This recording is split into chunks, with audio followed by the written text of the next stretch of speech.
नमस्कार दोस्तों, स्वागत है आपका आपके अपने यूट्यूब चैनल मन अप स्टोरीज में। दोस्तों, ये कहानी चल रही है, ये इश्क ही तो है और इसके 5 पार्ट अपलोड हो चुके हैं। ये चौथा पार्ट है। तो चलिए दोस्तों, छठे पार्ट को शुरू करते हैं।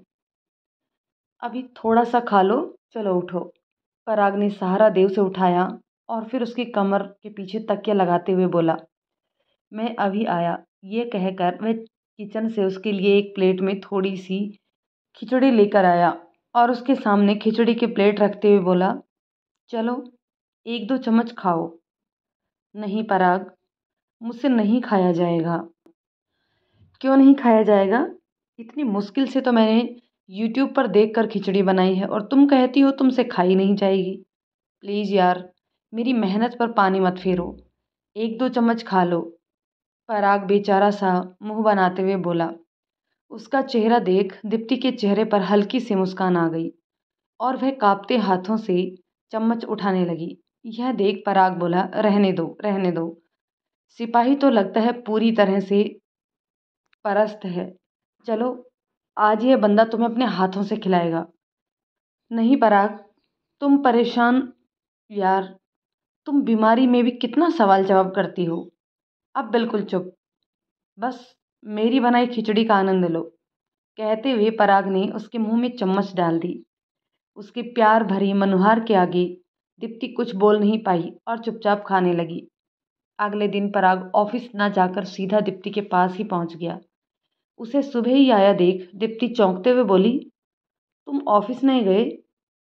दीप्ति, लगता है बुखार तुम्हारे दिमाग में चढ़ गया है।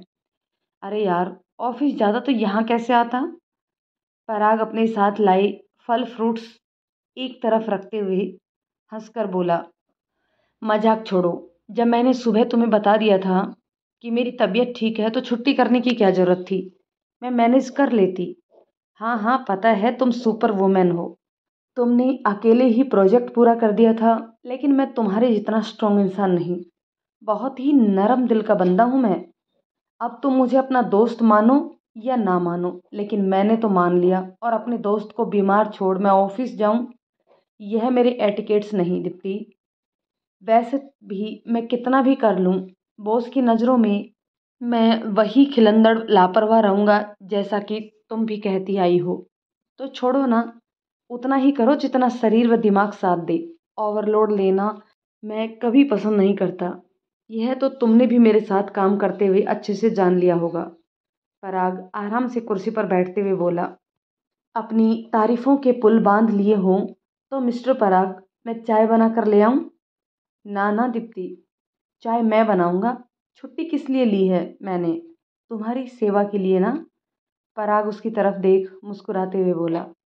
दीप्ति उसे अपनी तरफ यूं मुस्कुराता देख के थोड़ी शर्मा गई और चुपचाप कुर्सी पर बैठ गई। पराग का यह अपनापन उसे अच्छा लग रहा था। सही तो कह रहा है पराग। 2 महीने के साथ में उन दोनों के बीच वाकई में एक अनकहा रिश्ता जोड़ दिया है, जिसे दीप्ति देखकर भी अनदेखा कर रही थी, लेकिन पराग ने नाना करते हुए भी उसके दिल के किसी कोने में अपनी जगह बना ही ली थी। और उसमें मौन स्वीकृति तो दीप्ति की भी थी ही, वरना पिछले कुछ सालों में उसने आज तक अपने दिल के दरवाजे फिर किसी के लिए नहीं खोले थे। लीजिए मिस दीप्ति, पराग के हाथों की बनी गर्मा गर्म अदरक वाली चाय, और पीकर बताइए कैसी है। दीप्ति ने धीरे से चाय का एक घूंट भरा और मुस्कुराते हुए हाथ से बढ़िया का इशारा कर दिया, यह बिस्कुट और ब्रेड भी खा लो, खाली चाय गैस बनाएगी। पराग उसको बच्चों की तरह डपटते हुए बोला, अच्छा बताओ, क्या खाना पसंद करोगी, क्या बनाऊं? पराग, मैं ठीक हूँ, मैं खुद बना लूँगी, तुम परेशान मत हो। ऐसा है मिस दीप्ति, 1.5 दिन की छुट्टी तो मैं ले ही चुका हूँ और इससे ज़्यादा मैं अफोर्ड नहीं कर सकता। तो प्लीज़ आज आराम करो। अगर कल की भी मैंने छुट्टी ली तो अर्जुन मुझे अपनी नज़रों से भस्म कर देगा। पराग झूठा गुस्सा दिखाते हुए बोला, क्या बात है पराग, क्या बात है? मेरे डायलॉग मुझ पर ही चिपकाए जा रहे हो। महान लोगों की बातें जितनी जल्दी याद कर ली जाएं उतनी जल्दी जीवन में सफलता मिलती है, ऐसा मैंने किसी से सुना है। पराग उसकी तरफ हाथ जोड़ते हुए बोले, जिसे देख दीप्ति की हंसी छूट गई उस दिन पूरा समय पराग दीप्ति के साथ ही रहा। 2 दिन रेस्ट करने से दीप्ति को बुखार में आराम मिल गया। वह तो अगले दिन ऑफिस जाना चाहती थी, लेकिन पराग के मना करने के बाद उसने ऑफिस जाने का विचार छोड़ दिया था। वह पराग को नाराज नहीं करना चाहती थी। 3 दिन बाद दीप्ति ने ऑफिस में ज्वाइन कर लिया। बीमारी के चलते उसके दिमाग से निकल ही गया था कि आज तो पीहू की बहन की शादी है। एक तरफ उसे उसकी बहन की शादी की खुशी थी, तो दूसरी तरफ उसका दिल घबरा रहा था। मन तो कर रहा था पीहू से बात करे, उसे शुभकामनाएं दे, लेकिन अपनी घबराहट और बेचैनी के कारण वह चाह कर भी उसे फ़ोन नहीं कर पा रही थी। लंच में पराग ने भी पीहू की बहन की शादी का जिक्र करते हुए कहा, पीहू से बात हुई क्या तुम्हारी? नहीं, आज तो बहुत बिजी होगी ना वह, बस इसलिए इसलिए ही तो कह रहा हूँ, उसे अभी फ़ोन कर लो, बाद में ज़्यादा बिजी हो जाएगी। अरे वह तो काम में व्यस्त है, लेकिन तुम तो कम से कम उसे फ़ोन कर बहन की शादी की शुभकामनाएं दो। क्या पता वह तुम्हारे फ़ोन करने का ही इंतज़ार कर रही हो। हाँ, करती हूँ ऑफिस के बाद। ऑफिस के बाद? पागल हो गई हो क्या दीप्ति? तुम्हें पता है ना, रात को शादी है, उस समय वह शादी के कार्यक्रमों में बिजी होगी, तो तुम्हारा फ़ोन कैसे अटेंड करेगी? क्यों मुश्किल में डाल रही हो उसे? अरे भाई, उस समय तो उसका एक एक पल कीमती होगा। तुम अभी बात कर लो ना उससे। अभी? यहाँ? तो क्या हुआ? बड़ा तुम्हें अपने बॉयफ्रेंड से बात करनी है जो उसके लिए तुम्हें तन्हाई चाहिए। ऐसे बेवकूफ़ों वाले काम मैं नहीं करती। ऐसे बेवकूफ़ों वाले काम करना सबके बस की बात भी नहीं है मिस दीप्ति। पराग उसे मुंह चिढ़ाते हुए बोला। हम दोनों लड़कर उठे, उससे पहले मैं जा रहा हूँ, और हाँ, हो सके तो फ़ोन कर लेना। कहते हुए पराग वहाँ से चला गया। उसके जाने के बाद दीप्ति पेसों पेस में पड़ गई। फ़ोन करे या ना करे, सब कुछ ठीक होगा ना कहीं कुछ। हे भगवान, क्या करूं? सोचते हुए दीप्ति ने कितनी ही बार फ़ोन मिलाने की कोशिश की। कभी फ़ोन निकालती, कभी रखती, फिर आखिर में उसने मन को कड़ा कर पीहू को फ़ोन मिला ही दिया। लेकिन यह क्या, बेल बजने के बाद ही पीहू ने फ़ोन नहीं उठाया। उसने फिर कोशिश की, और फिर 3-4 बार कॉल करने के बाद भी पीहू ने फ़ोन नहीं उठाया। अब तो किसी अनहोनी आशंका से दीप्ति का मन बेचैन हो उठा। क्या करे, क्या ना करे, सब कुछ सही होगा ना वहाँ? पीहू फ़ोन क्यों नहीं उठा रही? मैंने तो उसे पहले ही कहा था। हे प्रभु, इस बार नहीं।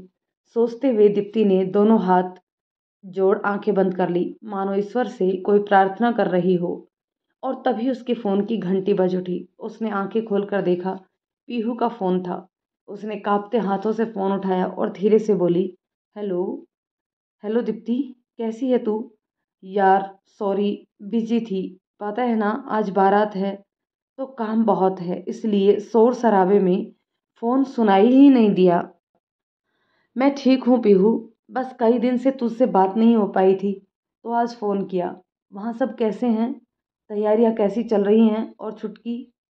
दीप्ति ने एक ही सांस में कई सवाल पूछ डाले। अरे काम की तो तू बस पूछ ही मत।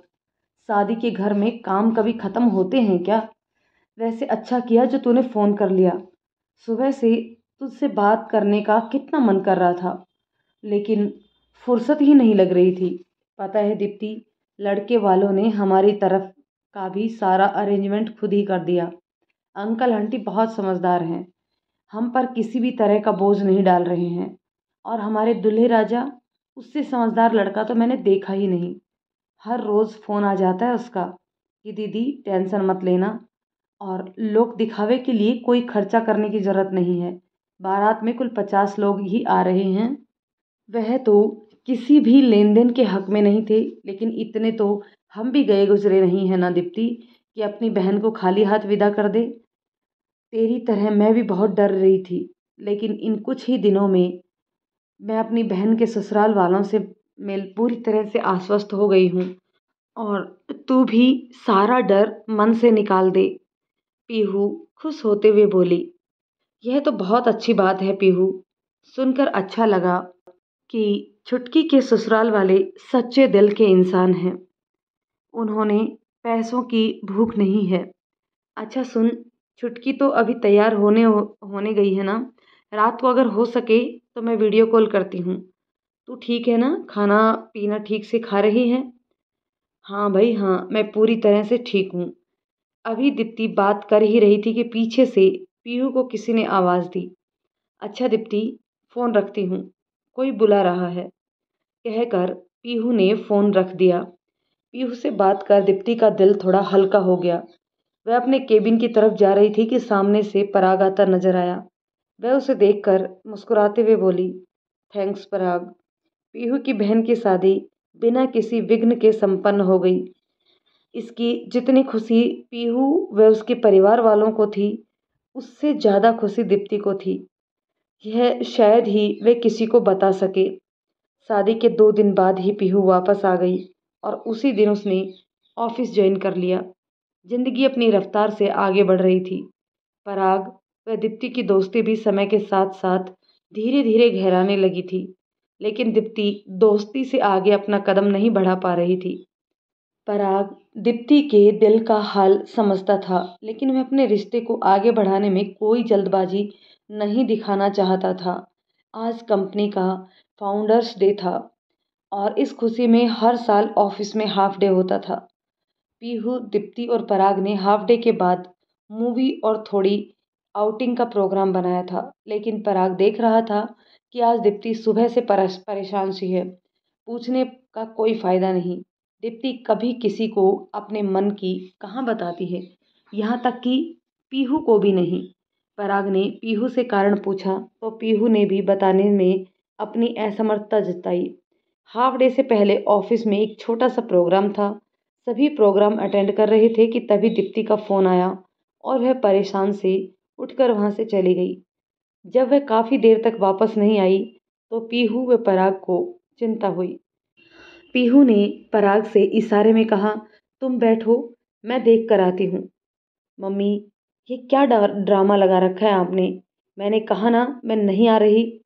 आपने किससे पूछकर लड़के वालों को हाँ कही? रात को ही मैंने मना कर दिया था। उसके बाद भी क्यों आप मुझे चैन से जीने नहीं देते? दीप्ति गुस्सा होते हुए बोली। दीप्ति, क्या हम तेरे कुछ नहीं हैं?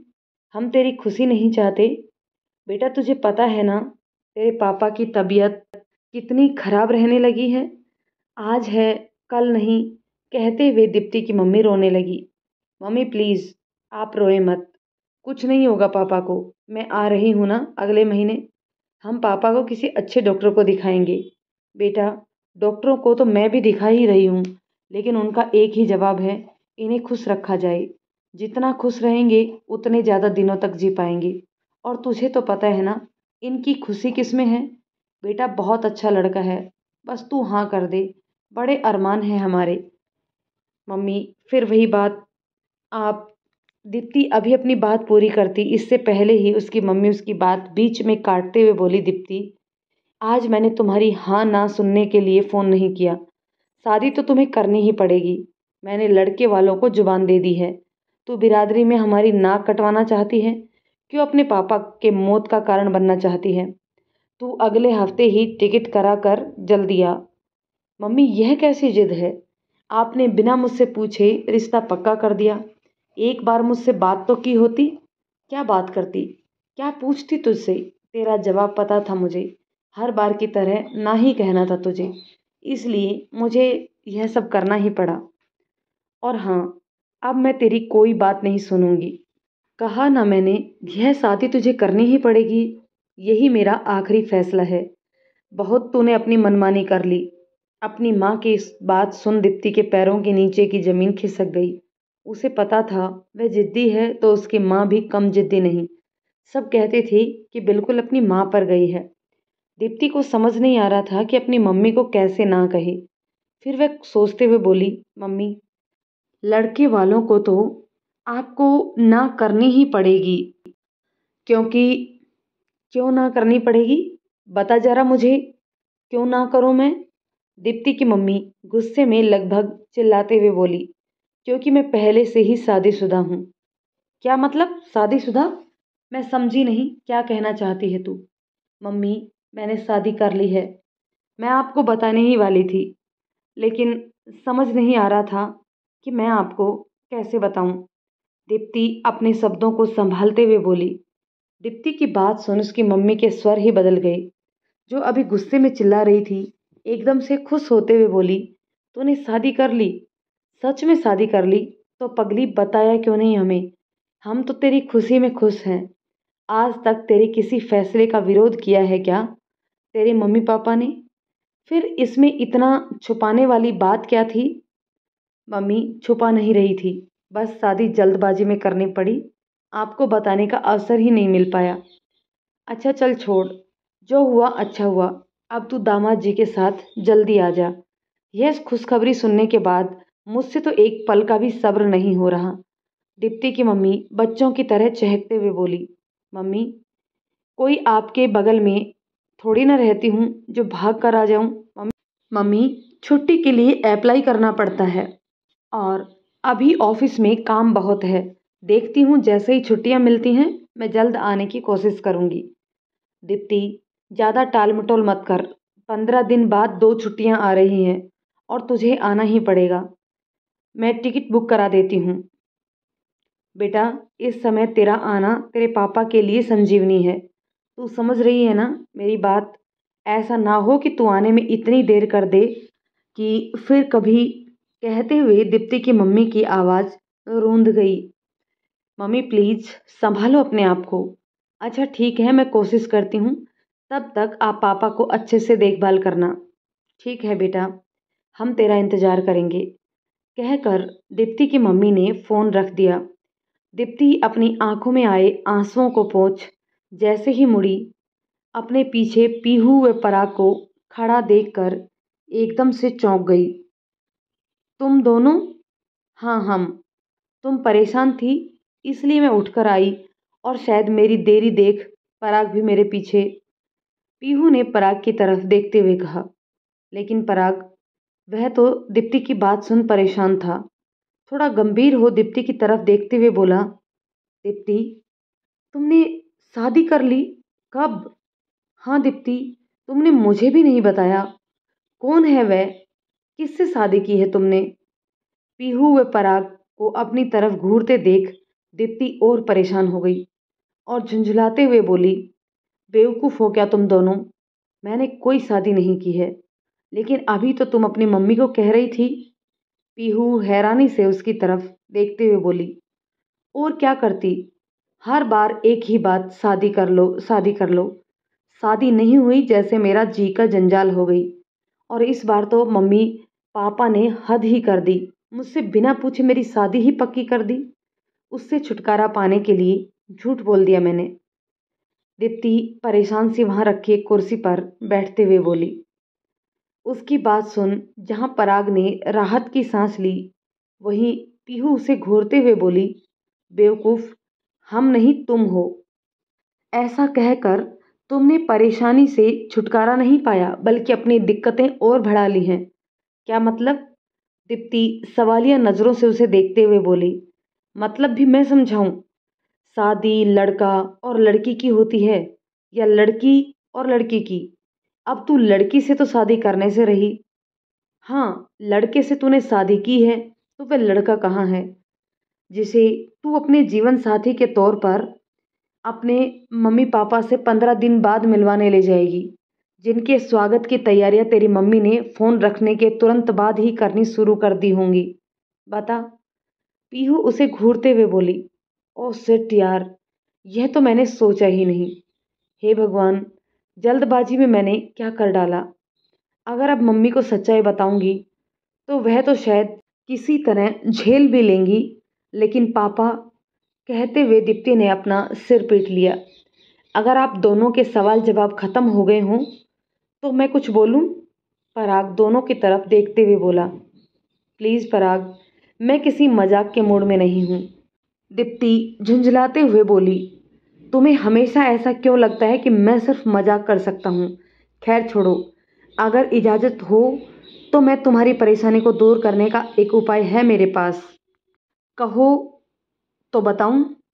दोनों उसकी बात सुनकर एक दूसरे का मुंह देखने लगी। उन्हें पेशो पेश में देख पराग सीरियस होते हुए बोला, इतना क्या सोच रही हो? ठीक है बताओ। दीप्ति और पीहू एक साथ बोले। अब बोलो भी। क्या क्या कहना चाहते हो?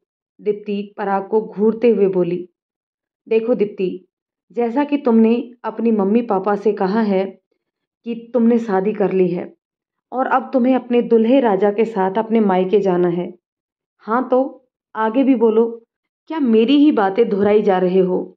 दीप्ति झल्लाते हुए बोली। तो अब तुम्हें अपने पति के तौर पर एक अदद लड़के की जरूरत है। बोलो है ना? हाँ है। अब लड़का तो कहीं तुम्हें किराए पर मिलने से रहा और ऑफिस में मेरे अलावा तुम्हारी किसी दूसरे पुरुष से मित्रता नहीं। तो तुम समझ रही हो ना मैं क्या कहना चाहता हूँ? पराग मुस्कुराते हुए बोला। देखो पराग, इस समय मेरा दिमाग वैसे ही भन्नाया हुआ है। तुम पहेलियां मत बुझाओ, साफ साफ बताओ क्या कहना चाहते हो। अरे यार, वैसे तुम खुद को इतना इंटेलिजेंट समझती हो, लेकिन इतनी सिंपल सी बात तुम्हें समझ में नहीं आ रही कि यह पराग द ग्रेट तुम्हारा पति बनने को तैयार है। व्हाट रविश, क्या बक रहे हो तुम? तुम और मेरे पति? आईने में अपनी शक्ल देखी है? दीप्ति चिल्लाते हुए बोली। हाँ, रोज देखता हूँ और दूसरों की नज़रों से बचने के लिए कान के पीछे काला टीका भी लगाता हूँ। पराग चुटकी लेते हुए बोला। पराग, मैं मजाक के मूड में बिल्कुल नहीं हूँ, मेरा दिमाग खराब मत करो। यह देखो, एक तो मैं इसकी मदद करने को तैयार हूँ और यह मुझे ही बेवकूफ़ समझ रही है। ओ मैडम, मैं सच में तुम्हारा पति नहीं बन रहा और ना ही मुझे शौक है तुम्हारी जैसी सड़ू लड़की से शादी करने का। वह तो बस इतने दिन तुम्हारे साथ काम किया और अब कुछ तुमसे दिल से जुड़ गया है। मतलब अच्छे दोस्त बन गए हैं हम, इसलिए। दोस्तों, कहानी के इस पार्ट को यहीं रोकते हैं। मिलते हैं एक और पार्ट में। तब तक के लिए कहानी आपको कैसी लग रही है कमेंट करके ज़रूर बताइएगा। यदि ये कहानी आपको पसंद आती है तो इसे लाइक शेयर कर दीजिए। चैनल पर नए हैं तो प्लीज़ चैनल को सब्सक्राइब जरूर कर लीजिए। मिलते हैं कहानी के अगले पार्ट में। तब तक के लिए शुक्रिया।